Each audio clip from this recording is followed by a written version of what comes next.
Donc dans cet exercice, on va montrer que l'ensemble des entiers pairs est un ensemble dénombrable. Donc on va le mettre en relation avec l'ensemble n étoile, notre ensemble de référence. Donc n étoile, il est composé des entiers habituels, c'est-à-dire 1, 2, 3, etc.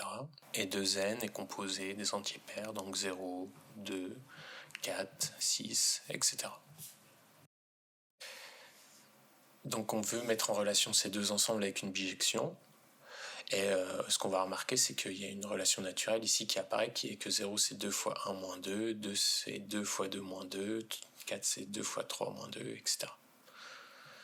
Donc on va construire notre bijection basée sur ce constat. Donc soit phi, l'application qui va de notre ensemble de référence n étoile dans 2n, et qui a un entier n associé 2n moins 2. Et on va montrer que cette application phi est en fait une bijection, ce qui nous montrera que n étoile et 2n sont de même taille. Donc commençons par montrer l'injectivité. Donc soit deux éléments de n étoile, n et n', qu'on va supposer avoir la même image par phi.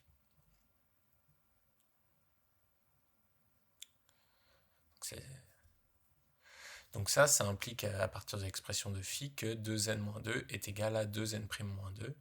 Et puis on peut simplifier les moins 2 et simplifier les deux en facteur des n, ce qui nous donne finalement que n est égal à n'. Et donc que phi est injective.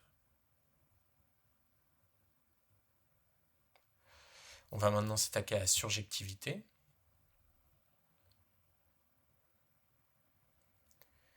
Donc pour ça, on va prendre un élément de l'ensemble d'arrivée et on va essayer de mettre en évidence qu'il existe un élément de l'ensemble de départ dont il est l'antécédent.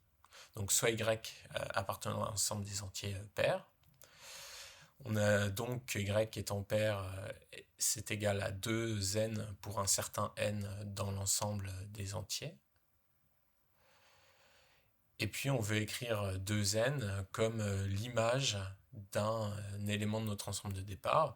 Et pour ce faire, on va dire que 2n, c'est 2n plus 1 moins 2. Et donc l'antécédent de y, ça va être n plus 1. Donc phi de n plus 1 est égal à y. Autrement dit, comme n appartient à l'ensemble des entiers, n plus 1 est forcément un entier strictement positif, ce qui nous donne qu'il existe un certain entier n tilde, qui est en fait n plus 1, tel que phi de n tilde est égal à y. Ce qui nous donne l'existence d'un antécédent pour y, et donc que phi est surjective. Phi étant surjective et injective, on obtient que phi est donc bijective, et ainsi que 2n, l'ensemble est dénombrable, ce qui conclut l'exercice.